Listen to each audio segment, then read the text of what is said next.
Welcome to this week's live video on a Tuesday this week, not on a Monday. I'm Una Alexander.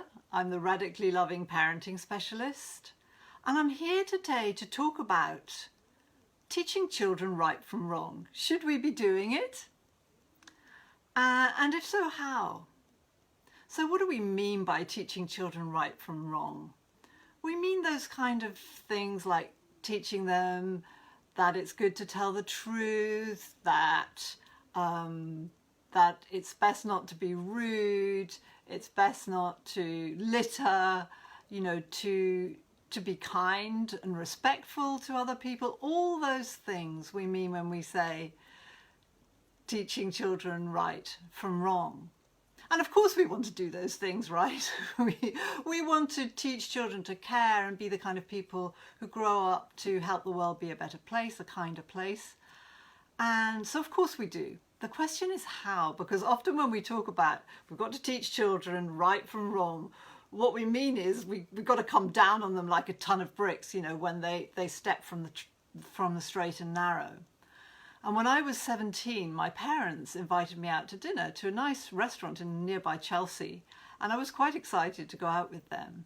And after we'd ordered, they turned to me and the mood changed. And they said to me, "You were staying with your brother. You must have seen that he was taking drugs. Why didn't you tell us? It was very wrong of you and we're really disappointed." And they went on in this vein, and I could just, first of all, I was bewildered. And then I could feel, the tears coming, and then the kind of shame and the embarrassment, because I was in the middle of this restaurant, like there was nowhere to escape to. And what I took away from that restaurant, from that conversation, was that it wasn't safe to talk with my parents about difficult things. And also that I might do something really, really wrong without even realizing it. And those were conclusions that actually didn't help with my confidence going forwards into my 20s or with my relationship with my parents at that time. And so how different would it have been if my parents had sat me down and they'd said, yeah, taken me out to dinner, yeah. And then said, we know now that your brother's been taking drugs, and, you must have seen it when you were staying with him. So we're just wondering how, we feel sorry about the ways that we must have made it hard to talk about these kind of things in our family. We're sorry that it must have felt too difficult to talk about these things with you, or maybe it didn't even occur to you, because we don't talk about difficult things in our family, and we'd like to repair that. We'd like to make that better, and can you help us? How different would that have been? And that might have been the beginning of something really beautiful and a beautiful conversation. And so the reason children tell lies, that's one of the things that we're concerned about when we're talking about right from wrong, is that they fear punishment and they fear anger. And so the best way to help children not to tell lies is to create safe spaces for them, for the truth to be talked about, because children will when they feel safe. So I wonder what kind of conversation you'd like to have now going forward the next time this comes up with your child, because it's bound to come up. I mean, it nearly always does. So how could you create a safe space? And what about with younger children, and with, when they overreact, maybe get violent, maybe get very angry? How can we teach them the best way forward there?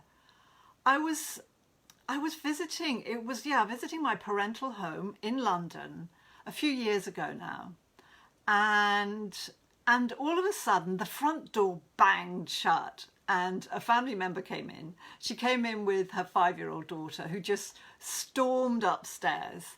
And then her mum came into the kitchen. We were all like, what happened? and she said, yeah, we went to the park and she was climbing on the climbing frame, and then she asked to be lifted you know, for me to get her down. And I was like, you know, you can get yourself down. But then moments later, this mum was saying, a little boy who was younger, he got into difficulty right at the apex of this kind of dome climbing frame, and he was asking to be helped, and he was crying. And, you know, she said that she'd looked around to see if there was a parent in sight, but no one apparently there, so she'd lifted him down.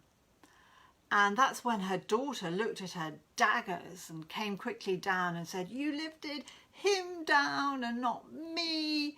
And, you know, she kind of pummeled her mother. She was really irate, and her mother tried to explain that, you know, she was worried that the boy would fall. The parents weren't there apparently, but nothing worked.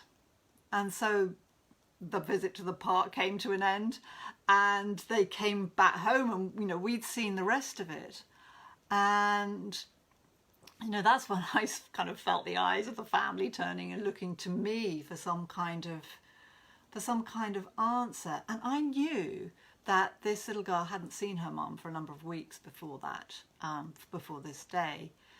And so I said to her, well, what if you go upstairs and say to her, I've been wondering if when I took that little boy down, you felt as if in that moment I didn't love you properly in that moment. And so she was up for that. She went upstairs, and we waited downstairs with bated breath.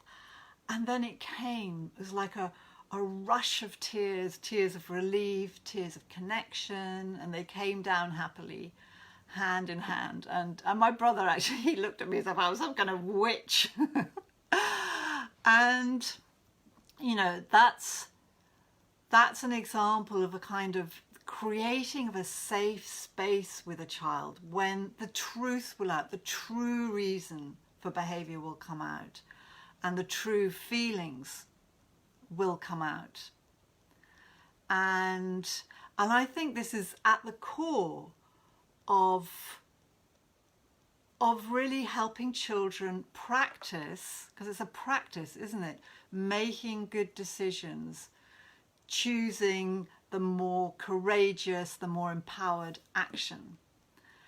This creating of safe spaces. So this is what I teach. And so if you have a question about this, do pop it in the comments, or do reach out to me, you know, send me a message, and I'll help you out. You know, if you're struggling with creating safe spaces, or a safe space with your child, or there's something you'd like to discuss with them.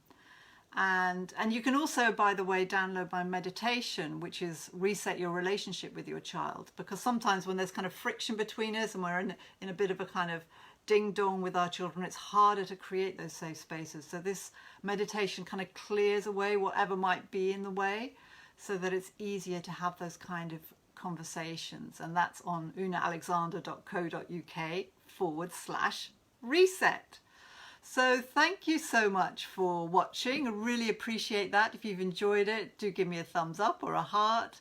And yeah, see you next week. Bye.